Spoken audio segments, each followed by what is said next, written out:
Eh bien, si vous voulez bien, on va retourner ensemble dans 1 Timothée 6. À partir du verset 11, nous allons lire ensemble jusqu'au verset 16. Et puis, ici, c'est Paul qui donne des recommandations à Timothée. Et je pense qu'on a une série de bonnes leçons pour nous. Ça nous dit, 1 Timothée 6, verset 11, « Pour toi, homme de Dieu, fuis ces choses, et recherche la justice, la piété, la foi, l'amour, la patience, la douceur. Combat le bon combat de la foi, saisis la vie éternelle, à laquelle tu as été appelé, et pour laquelle tu as fait une belle confession, en présence d'un grand nombre de témoins. Je te recommande devant Dieu qui donne la vie à toutes choses, et devant Jésus-Christ qui fait une belle confession devant Ponce Pilate, de garder le commandement et de vivre sans tache, sans reproche, jusqu'à l'apparition de notre Seigneur Jésus-Christ, que manifestera en son temps le bienheureux et seul souverain, le roi des rois et le Seigneur des seigneurs, qui seul possède l'immortalité, qui habite une lumière inaccessible, que nul homme n'a vu ni ne peut voir, à qui appartiennent l'honneur et la puissance éternelle. Amen. Amen. C'est dans le texte. Amen. Amen. Alléluia. Important qu'on soit en accord avec ça. N'est-ce pas? Alléluia. Dieu est digne de toute louange et de toute adoration. On a vu un peu la semaine passée les versets 11 et 12, en a fait mention. Je pense que Paul, ici, dans ses recommandations, et qui, pour nous, quelque chose qu'on doit considérer, c'est de conserver un bon témoignage. Partout ce qu'on est, dans tout ce qu'on fait, c'est de garder ou de conserver un bon témoignage. Et Paul l'adresse en tant qu'homme de Dieu, au verset 11, il dit « Pour toi, homme de Dieu ». Je pense que c'est dans la seule place dans le Nouveau Testament, à ma connaissance, que ce titre cette phrase était titrée à un homme de Dieu. Mais dans l'Ancien Testament, c'était courant. C'est quelqu'un qui parlait justement au nom de Dieu. C'est quelqu'un qui avait la parole de Dieu et qui la communiquait. Et Paul ici donne cette recommandation-là. En tant qu'homme de Dieu, il y a des choses qu'on a besoin de faire. Nous, on peut l'appliquer en tant que disciple de Christ, n'est-ce pas? Ou femme de Dieu, homme de Dieu, femme de Dieu. Mais en tant que disciple, ça s'adresse à chacun de nous. Il y a des choses que nous avons à fuir. Il y a des choses dans le combat, dans la vie de tous les jours, que Paul ici nous dit, fuis ces choses. Quelles choses qui lui demande de fuir? Dans les leçons auparavant, on a regardé ensemble, c'est tout ce qui oppose les paroles de Christ. Tout ce qui oppose vraiment la saine doctrine, qui est contraire à la saine doctrine. Il lui dit de fuir la vanité, de fuir l'impiété, de fuir la corruption, la convoitise, l'avarice. C'est ce qui le met en garde et il lui dit, fuis ces choses. On sait que la parole de Dieu nous dit clairement, Jésus lui-même nous dit, mes brebis entendent ma voix et elles me suivent. Un étranger ne suit pas. Lorsque ce n'est pas la parole de Dieu, lorsque c'est contraire ou ça s'oppose à la parole de Dieu, nous avons une responsabilité, c'est de fuir. Il y a des moments où on doit tenir ferme et que l'ennemi fuit. Mais il y a des circonstances, des moments là où nous devons fuir ces choses. On ne peut pas s'approcher de ces choses-là. On veut s'en tenir loin. Et c'est la pensée de Paul ici. Il lui dit dans ses consignes, non seulement de fuir, mais de rechercher. De rechercher et en réalité de poursuivre la saine doctrine. Ce qui est conforme à l'évangile de la gloire de Dieu. Comme il l'a mentionné dans le premier chapitre. Paul se répète et Paul c'est comme s'il remet devant Timothée toujours les mêmes choses. Tu dois te conformer à l'Évangile. Tu dois poursuivre les choses. Et qu'est-ce qu'il lui dit de poursuivre? C'est tout ce qui a rapport au royaume de Dieu. C'est tout ce qui a rapport à l'Évangile de Christ. Recherche la justice, la piété, la foi, l'amour, la patience, la douceur. C'est ce qui reflète ce que Christ nous a prescrit, ce qu'il nous a enseigné. Poursuis ces choses-là. Donne-toi à elle, recherche-les, afin que ta croissance vraiment puisse paraître, comme il l'a dit dans un chapitre auparavant. Autrement dit, on doit poursuivre, on doit désirer de croître dans la foi. On doit croître comme le Seigneur Jésus même a grandi, n'est-ce pas? Luc nous fait part que Jésus a grandi comment? Dans la sagesse. Imaginez-vous, le Fils de Dieu, Dieu manifesté dans la chair, a grandi pendant qu'il était sur la terre dans la sagesse. Il a grandi évidemment dans la stature, mais il a grandi également dans la grâce. Et Jean nous dit dans son évangile que la grâce et la vérité sont venues par Jésus-Christ. Mais Christ a grandi dans ces choses-là. Malgré qu'il savait toutes ces choses-là, il y a une croissance. À quel point nous-mêmes devons avoir une croissance dans notre vie. Encore plus, d'autant plus, nous devons croître. Et je crois que Paul ici encourage Timothée de croire, de rechercher ces choses-là, de les poursuivre. C'est ce à quoi nous devons nous donner. Et il l'encourage également. Il lui donne une autre recommandation, c'est combat le bon combat. On est engagé dans un combat, frères et sœurs. Et l'Église moderne est engagée dans une croisière. On n'est pas engagé dans un combat, malheureusement, trop souvent. Ce qu'on recherche, c'est ce qui nous plaît. Et non nécessairement ce qui plaît à Dieu, ce que Dieu demande de nous, ce que Dieu veut. Il nous le révèle dans sa parole. On sait ce que Dieu veut. Mais ce qu'on désire souvent surpasse ce que Dieu veut. C'est combat, le bon combat de la foi. Quiconque a la foi est engagé dans ce combat-là. Parce qu'on a un ennemi qui est vraiment réel. On a un ennemi qui cherche à faire simplement 3 choses. Il cherche à voler, à dérober et à égorger. Son but, c'est la destruction. Dans le Nouveau Testament, dans l'Apocalypse, il est appelé le destructeur. Il est référé comme étant le destructeur. Et c'est ce qu'il cherche à faire. Mais comment combattre le bon combat de la foi? C'est en s'attachant à Christ. Combat le bon combat de la foi, au verset 12. Ça nous dit, combat le bon combat de la foi, saisis la vie éternelle. Saisis la vie éternelle. Nous, on sait que la vie éternelle, c'est pour quiconque croit en lui, n'est-ce pas? Qu'est-ce qu'il nous demande de faire? C'est de saisir Jésus-Christ. Paul fait référence à ça, justement, dans le Philippiens. Il dit, je veux le saisir comme j'ai été saisi par Jésus-Christ. C'est l'appel de l'Évangile. Je veux le saisir. Est-ce qu'on peut saisir la vie éternelle? Paul l'encourage à saisir la vie éternelle, à connaître Dieu de mieux en mieux, tel qu'il s'est révélé dans les Écritures, tel qu'il s'est révélé en Jésus-Christ.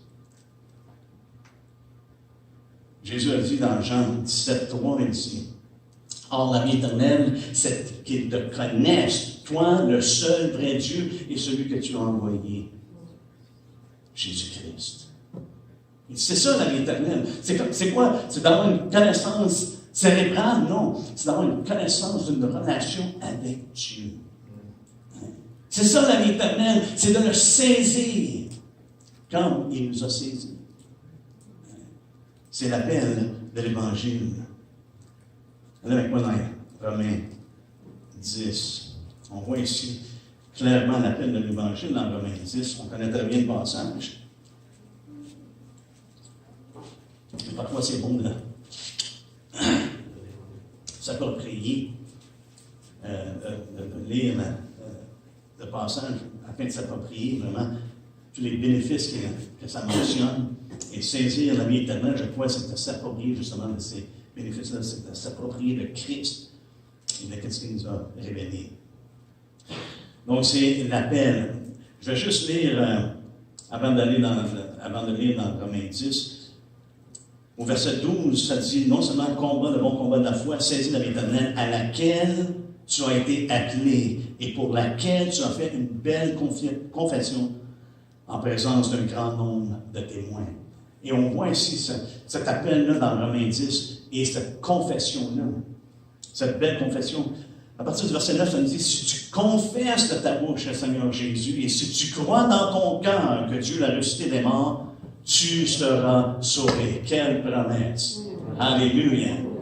Hein? On n'a pas à s'inquiéter, frères et sœurs. Si tu confesses de ta bouche le Seigneur Jésus et tu crois dans ton cœur, si tu crois dans ton cœur, c'est pas dans ta tête, c'est dans ton cœur, c'est dans ton être.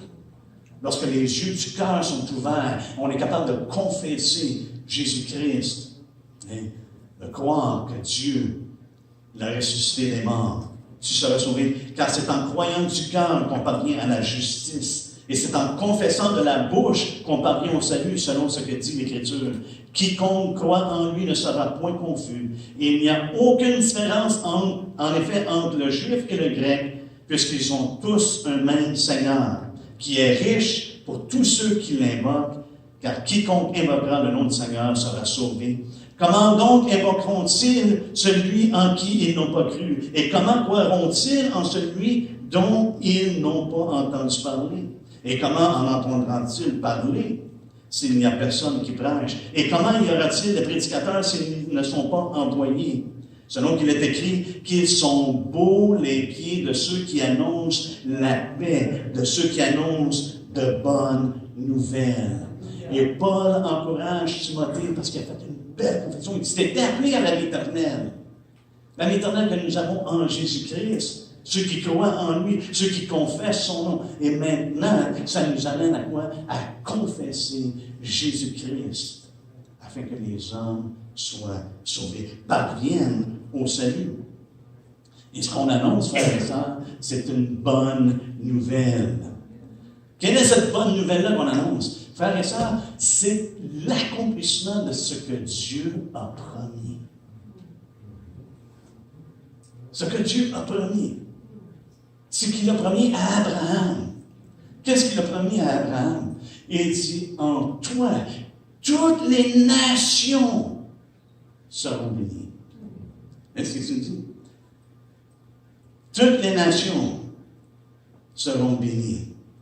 Et également, il dit, toutes les familles de la terre seront bénies en toi. Toutes les familles de la terre seront bénies en toi.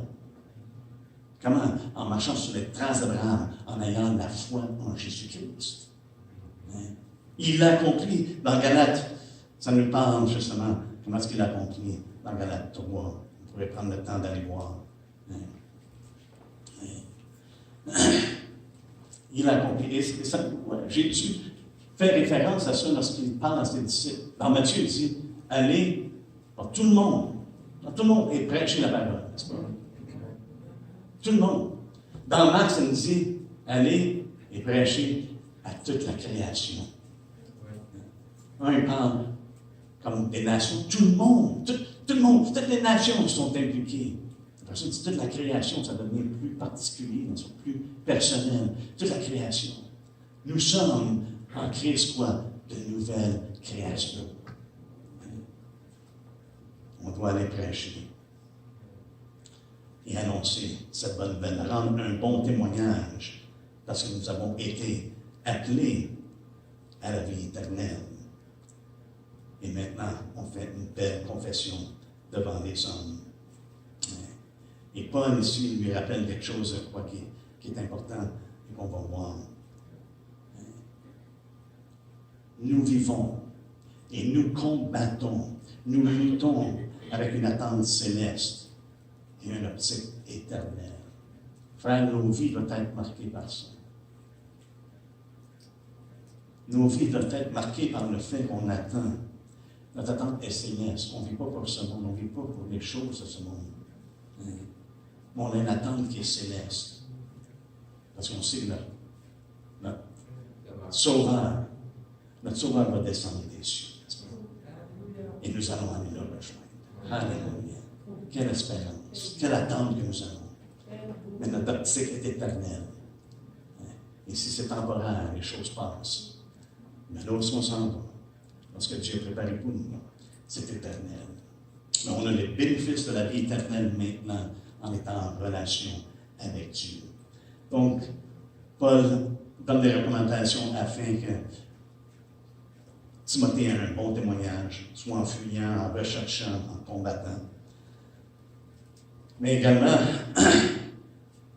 il lui donne ces recommandations-là en tant qu'homme de Dieu. Et on doit avoir un bon témoignage en persévérant dans la vérité. Regardez ce qu'il lui dit au verset 13. Il dit, « Je te recommande. Je te recommande. Devant Dieu qui donne la vie à toutes choses et devant Jésus-Christ qui fit une belle confession devant Ponce Pilate. » Ici, moi, je vois la gravité et le sérieux de cette recommandation-là. Je te recommande. C'est une charge solennelle. C'est une charge qu'on retrouve similaire au chapitre 5, lorsqu'il dit « Je te conjure ».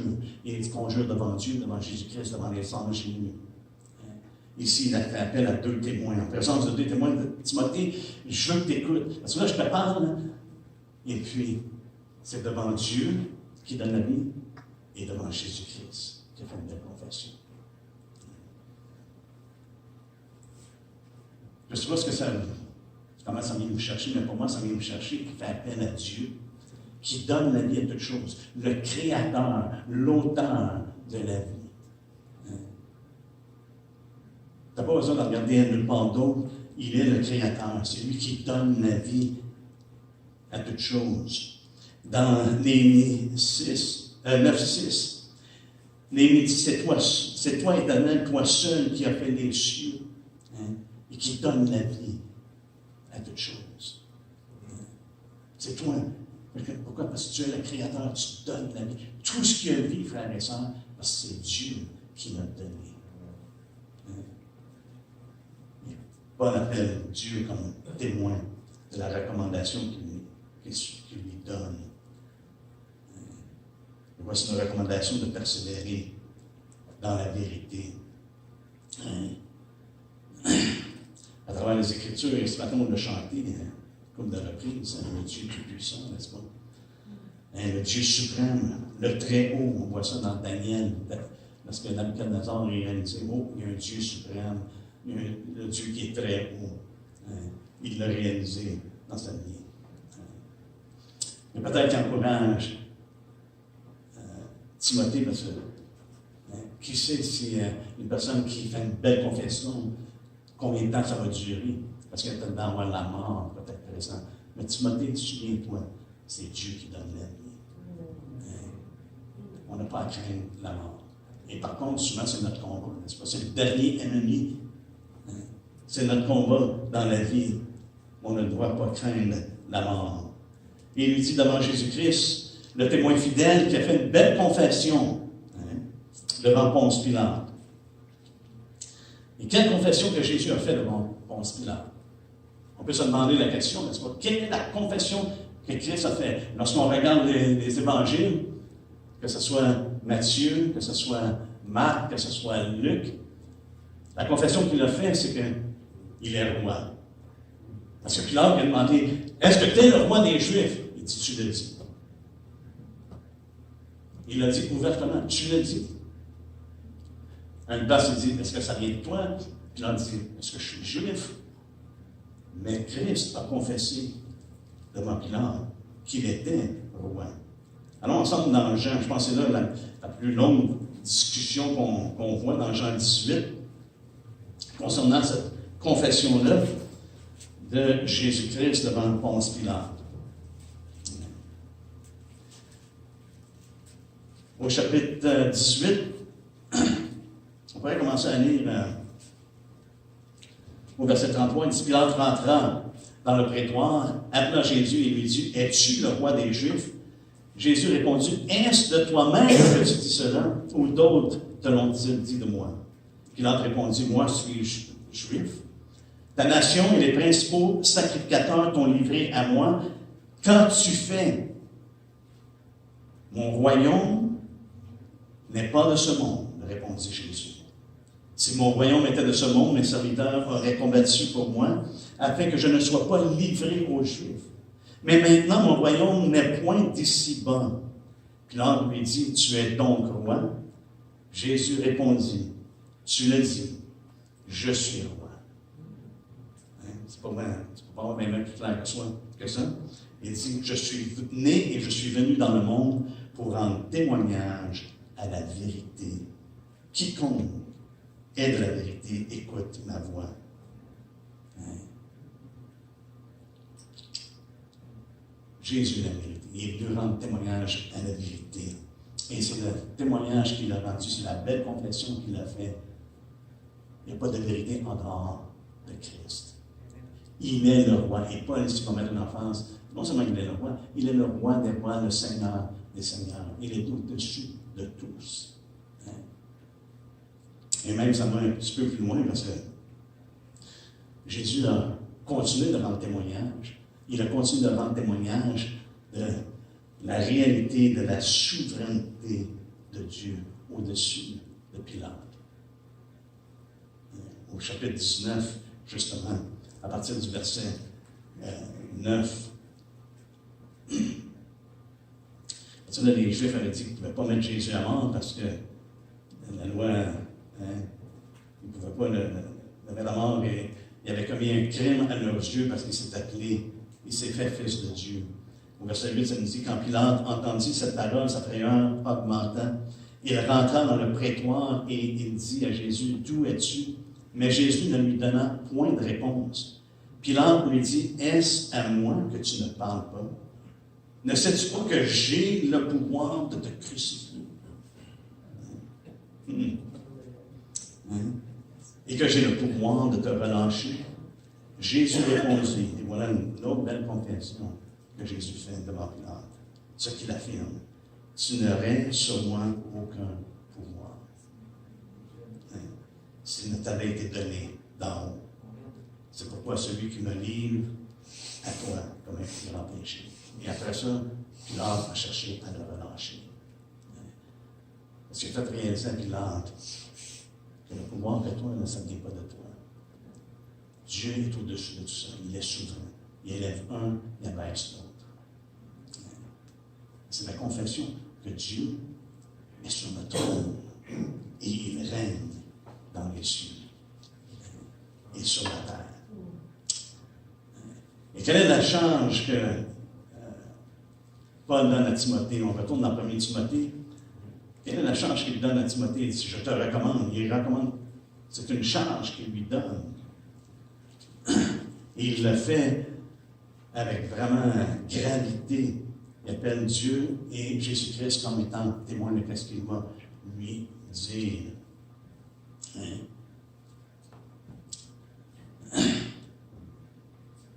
Il dit, je te recommande devant Dieu qui donne la vie à toutes choses et devant Jésus-Christ qui fait une belle confession devant Ponce Pilate de garder le commandement et de vivre sans tâche, sans reproche jusqu'à l'apparition de notre Seigneur Jésus-Christ. Voici la charge qu'il donne. Ça me fait penser que chacun de nous également, cette charge-là, lorsqu'on a en considération que nous avons une responsabilité d'observer, de maintenir un bon témoignage. Paul ici lui donne qu'il y a une responsabilité de garder le commandement et de maintenir un bon témoignage, de vivre sans tâche, sans reproche.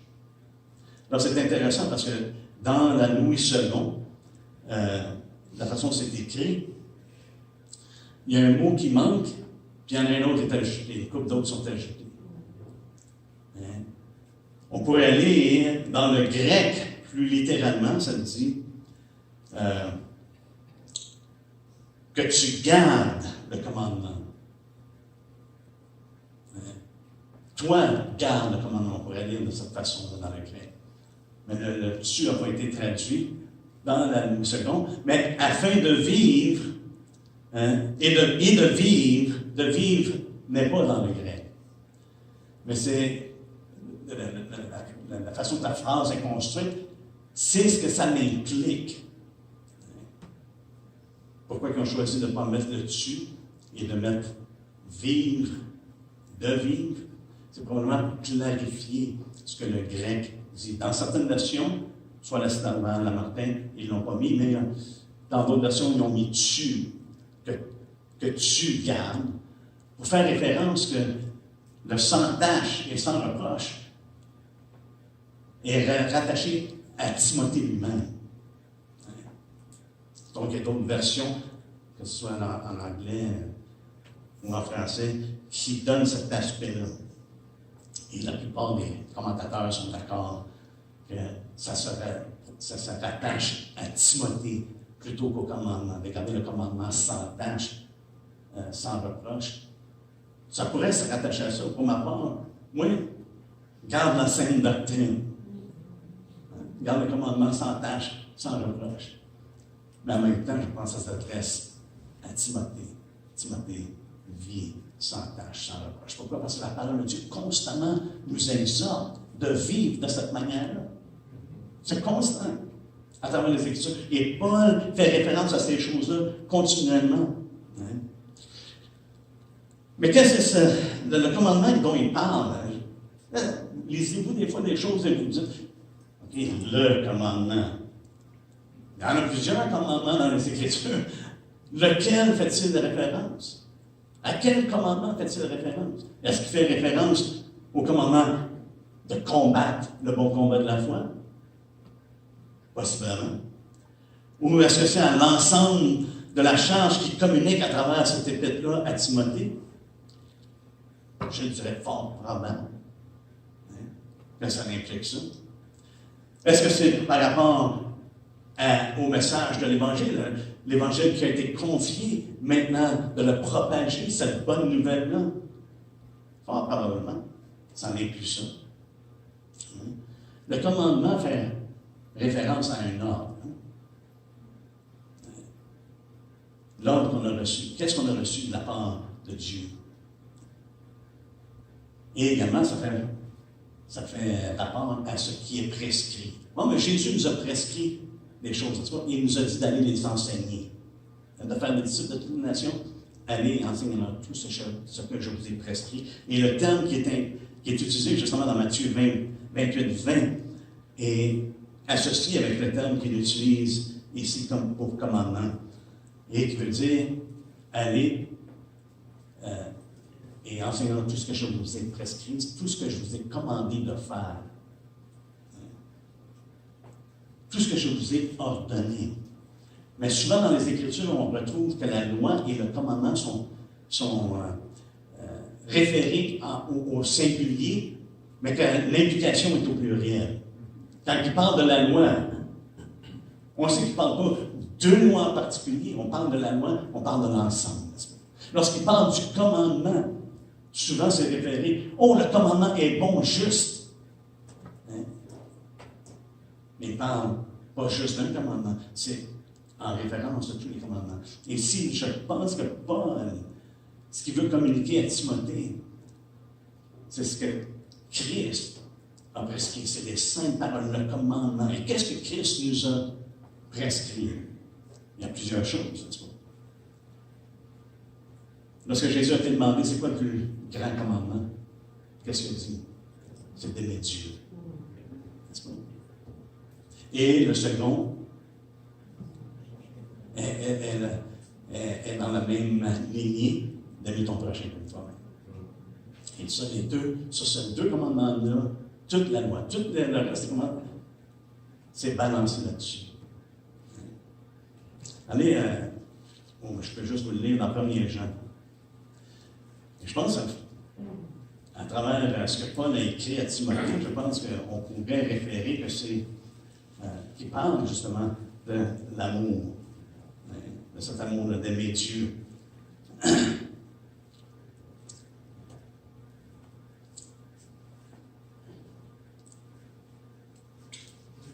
1er Jean 4, ça nous dit, et nous avons, au verset 21, et nous avons de lui ce commandement.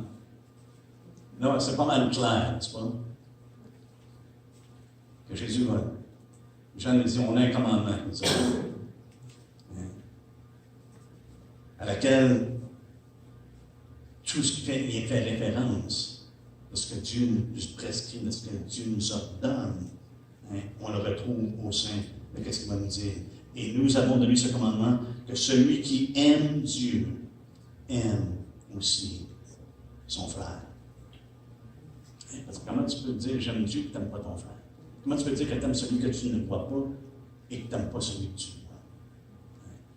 Donc on voit, je pense, ça l'inclut dans ce que Paul nous dit. Je te recommande de garder le commandement. Marche dans l'amour. Marche dans tout ce que Dieu nous a prescrit en Jésus-Christ. Hein? Paul l'a mentionné au début, le but du commandement, c'est la charité. Dans l'épître de Timothée. Le but du commandement, c'est la charité. Jésus dit, un commandement nouveau je vous donne. Quel est le commandement nouveau que Jésus a donné? De s'aimer les uns les autres. Mais ce qui est nouveau, c'est de le faire comme lui nous a aimés. Hein? Ce n'est pas simplement d'aimer les uns les autres, d'aimer notre voisin, d'aimer notre proche, notre prochain. Non, il dit, aimez-vous les uns les autres comme moi, je vous ai aimé. Oh, ça lève, hein? Ça lève un peu le standard. C'est pas d'aimer juste comme ça, c'est de suivre l'exemple de Christ. Et c'est pour ça que Jean, souvent, il fait référence dans son épître, il dit qu'il n'y a pas de plus grand amour que de donner sa vie pour les frères. Lorsqu'on marche dans l'amour, on est prêt à donner notre vie.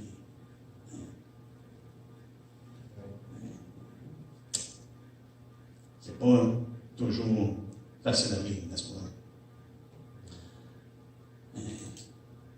Pierre nous dit de se souvenir du Saint commandement du Seigneur et du Sauveur que les apôtres ont déclaré. Mais on doit garder le commandement en accord avec la volonté de Dieu. Je pense que ce que Paul fait référence, il dit garde le commandement. Ce qu'il dit garde le commandement. De garder le commandement et de vivre sans tâche, sans reproche, jusqu'à l'apparition de notre Seigneur Jésus-Christ. C'est de garder le commandement en accord avec la volonté de Dieu. Quelle est la volonté de Dieu? 1 Thessaloniciens 4, quelle est la volonté de Dieu? Verset 3, la volonté de Dieu, c'est votre sanctification, sans tâche, sans reproche. Savez-vous quoi? Dieu est toujours à l'œuvre. Ça ne dérange pas, ça fait combien d'années qu'on est dans le Seigneur? Il y a toujours de quoi que le Seigneur œuvre dans nos vies. Qui nous sanctifie, qui nous rend de plus en plus conformes à l'image de son Fils. C'est ce qui nous a prédestinés à être conformes à l'image de son Fils. Donc, plus qu'on demande au Seigneur, Seigneur, je veux faire ta volonté, savez-vous quoi? Aussitôt qu'on dit, Seigneur, je veux faire ta volonté, vous devez être certain et certaine que Dieu va œuvrer dans nos cœurs. Pour nous sanctifier, pour nous purifier, pour nous purifier de toute iniquité et de tout ce qui pourrait nous nuire dans notre marche avec lui. De vivre sans tâche, c'est ce qui l'encourage. Et ça, c'est à la lumière de quoi? À la lumière de l'apparition de Christ. Regardez dans 2 Pierre 3, je vais juste vous le lire.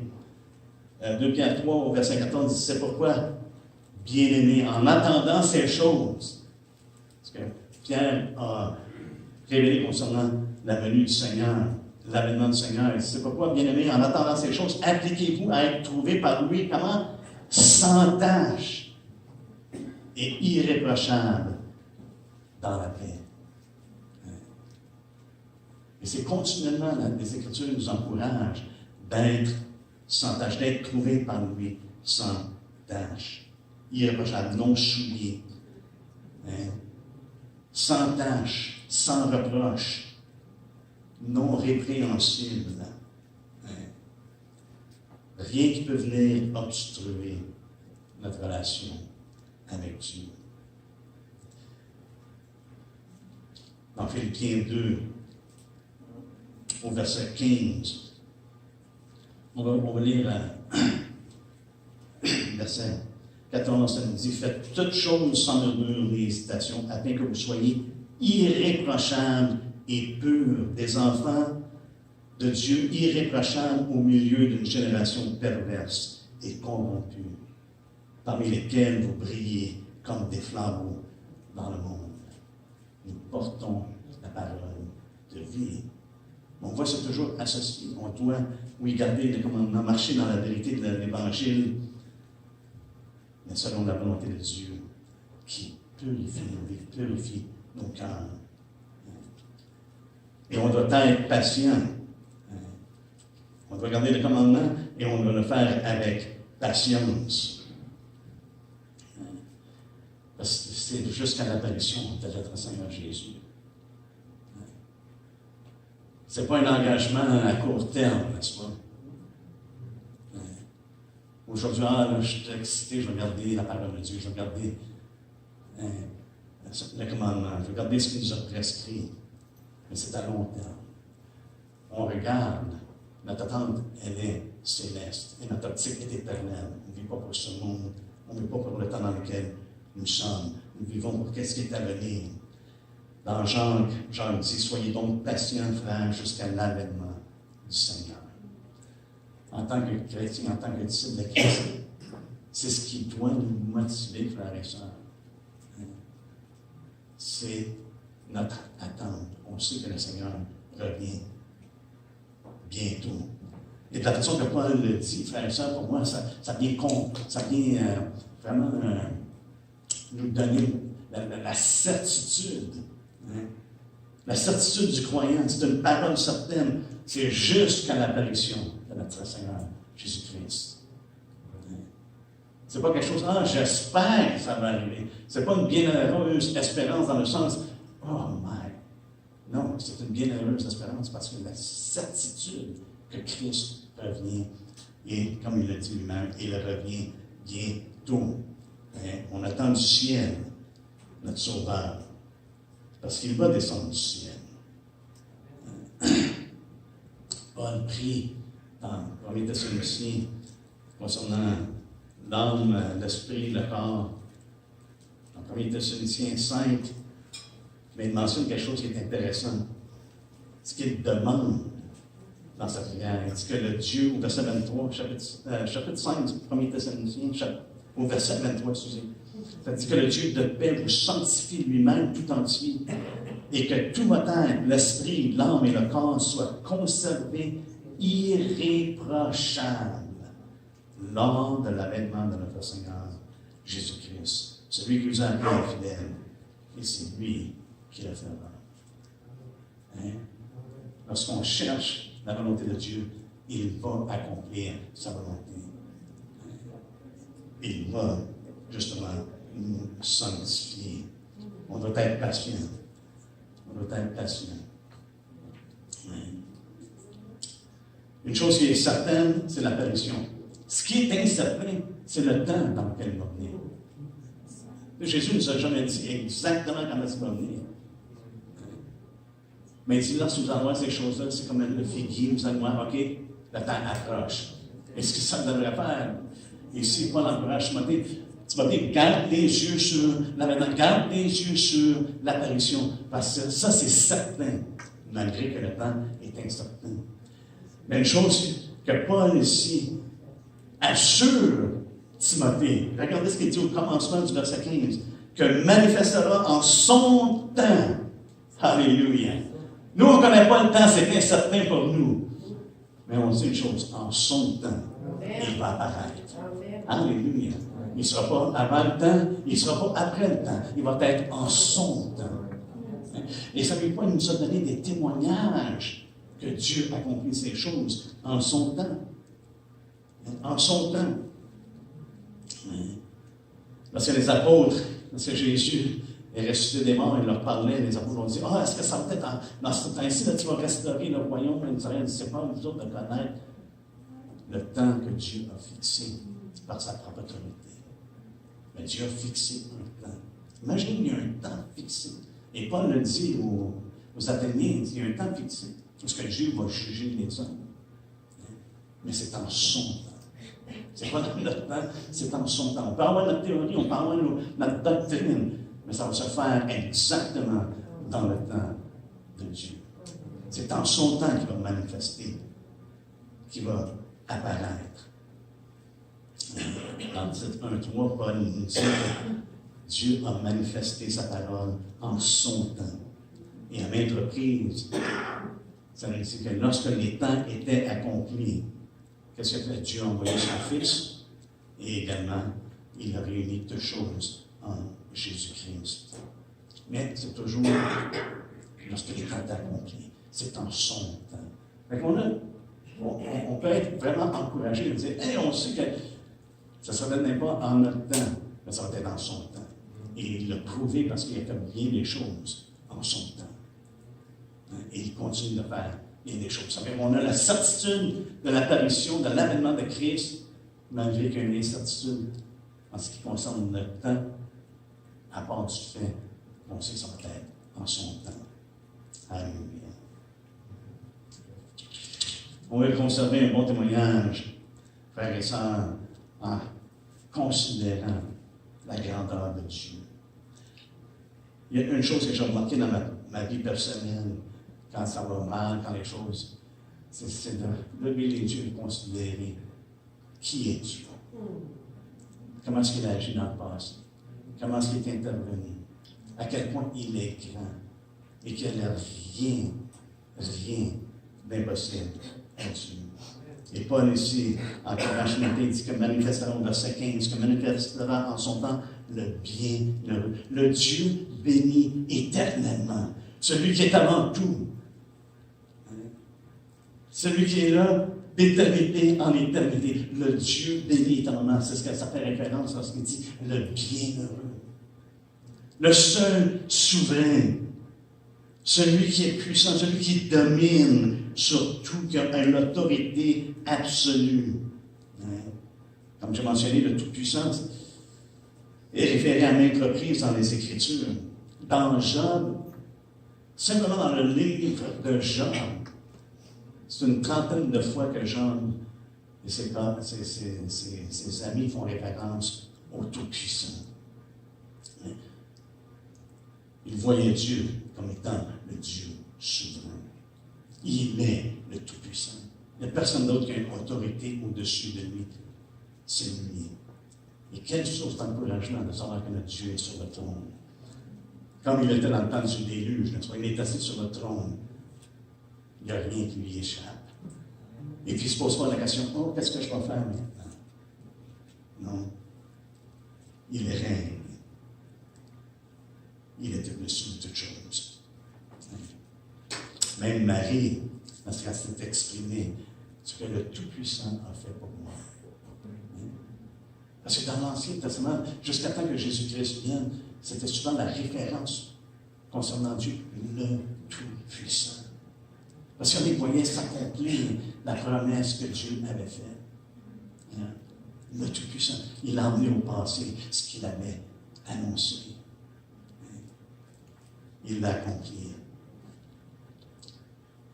Dans l'Apocalypse, ça nous parle justement de celui qui vient, le Tout-Puissant. Donc, on peut être assuré d'une chose. À son apparition, il va mettre en évidence son règne. Tu sais, on prie, hein, Seigneur, quand il nous enseigne de prier, qu'est-ce qu'il nous a dit? Notre Père qui est aux cieux, que ton nom soit sanctifié, que ton règne vienne, que ta volonté soit faite. Lorsqu'il va venir, lorsqu'il va apparaître, il va mettre en évidence son règne. Alléluia. Ça va être très clair. Et Paul ici nous encourage, il encourage Timothée, il dit, il est le roi des rois et le Seigneur des seigneurs. Le roi des rois, c'était utilisé dans le passé. Hein, ça a été utilisé pour Nabuchodonosor, pour Artaxerxès, qui se considérait le roi des rois. C'était leur référence. Mais Jésus, il est au-dessus de tout. C'est lui qui est le prince des rois de la terre, selon ce que Apocalypse 1,5 nous dit. Et dans le chapitre 19 d'Apocalypse, ça nous dit que sur son vêtement et sur sa pluie, c'est écrit un nom. Quel est ce nom qui est écrit? Le roi des rois, le Seigneur des seigneurs.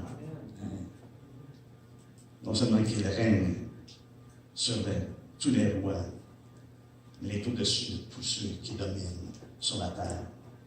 Tous lui sont assujettis. Et je pense que Pilate, c'est comme ça. Tu sais, il a eu peur, il dit, là, il voulait le relâcher. Mais la crainte des hommes a fait en sorte qu'il a fait, qu'il ne l'a pas relâché. Et il a réalisé, je crois, que, oh, Il est au-dessus. C'est lui qui est au-dessus. Et Paul aussi nous dit qu'il seul possède l'immortalité, qui habite une lumière inaccessible que nul homme n'a vu, lui ne peut voir, et à qui appartiennent l'honneur et la puissance éternelle. Intrinsèquement, il est éternel. La mort n'a pas de puissance sur lui. Dieu est impérissable. Et ce qui est intéressant, c'est que de nos jours, vous savez quoi? Et je pense à travers l'histoire de l'homme, mais peut-être plus encore aujourd'hui, parce que ça vient plus à notre connaissance à travers les médias et à travers toute la connaissance qu'ils véhiculent. Mais les hommes cherchent quoi? Ils cherchent à vaincre la mort. À travers la science. Ils veulent voir s'ils peuvent trouver un moyen de vaincre la mort. Ils veulent devenir vraiment immortels. Mais Paul ici nous dit qu'il seul possède l'immortalité. Seul, en dehors de Dieu, c'est la mort. En lui, nous avons l'immortalité. Qu'est-ce que Dieu dit à Marthe? Quiconque vit et croit en moi ne mourra jamais. Dans Éphésiens, pas Éphésiens, mais dans Corinthiens 1,15, ça nous dit qu'on doit revêtre l'immortalité. Ce corps mortel doit revêtre l'immortalité. On va être revêtu de l'immortalité. Alléluia.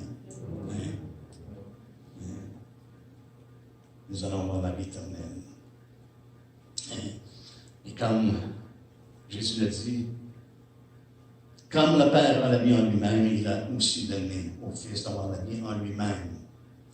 Et lorsque Pierre a prêché, il a dit que ce n'était pas possible qu'il soit gardé. La mort ne pouvait pas le retenir.